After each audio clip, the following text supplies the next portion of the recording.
নমস্কাৰ বন্ধু বান্ধৱীসকল, মোৰ নাম অনিৰুদ্ধ আৰু আপোনালোকে চাই আছে ড্ৰিমাৰ অনি। তো আপোনালোকে দেখি আছে মই জুন মাহ পৰাৰ পিছৰ পৰা মই আপোনালোকক ৰানিং আৰু ৱৰ্কআউট ৰিলেটেড ভিডিঅ' আপলোড কৰি আছোঁ, আপডেট দি আছোঁ আৰু আপোনালোককো মটিভেট কৰি আছোঁ যে আপোনালোকেও ৰেগুলাৰলি ভিডিঅ' মানে ৱৰ্কআউট কৰা, ৰানিং কৰা ষ্টাৰ্ট কৰি দিয়ক, যাতে জুলাই মাহৰ পৰা যেতিয়া নতুন চেলেঞ্জ ষ্টাৰ্ট কৰিম তেতিয়াৰ পৰা আপোনালোকে মোৰ লগত একেলগতে মানে কামবেকৰ জাৰ্নিটো ষ্টাৰ্ট কৰিব পাৰে। মানে 6 মান্থ ট্ৰেন্সফৰ্মেশ্যন চেলেঞ্জ যিটো ষ্টাৰ্ট কৰিম সেইটোত আপোনালোকে পাৰ্টিচিপেট কৰিব পাৰে আৰু মোৰ লগত একেলগে সকলোৱে মিলি কামবেক কৰিব আৰু ঠিক আছে।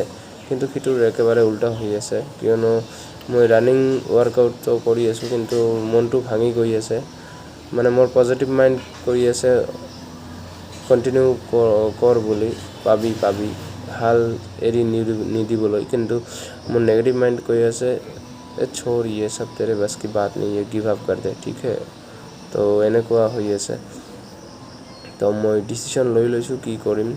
তো ইয়াৰ বাবে ৰেগুলাৰলি ভিডিঅ' আপডেট অহা নাই আৰু 2 দিন ধৰি ৱৰ্কআউটো কৰা নাই।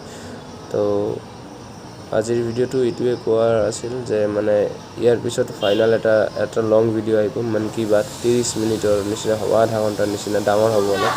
কিন্তু তাত মই একেবাৰে আপোনালোকক জনাই দিম যে মই ভিডিঅ' কণ্টিনিউ কৰি নে নাই, ইউটিউব কণ্টিনিউ কৰি নে নাই, ভিডিঅ' বনোৱা বন্ধ কৰি দিম নেকি, চৰকাৰী চাকৰিৰ তৈয়াৰী কৰা বন্ধ কৰি দিম। তো এইখিনি ঠিক আছে। তো দেখা হ'ব নেক্সট ভিডিঅ'লৈ, তেতিয়ালৈকে জয় হিন্দ, জয় অসম।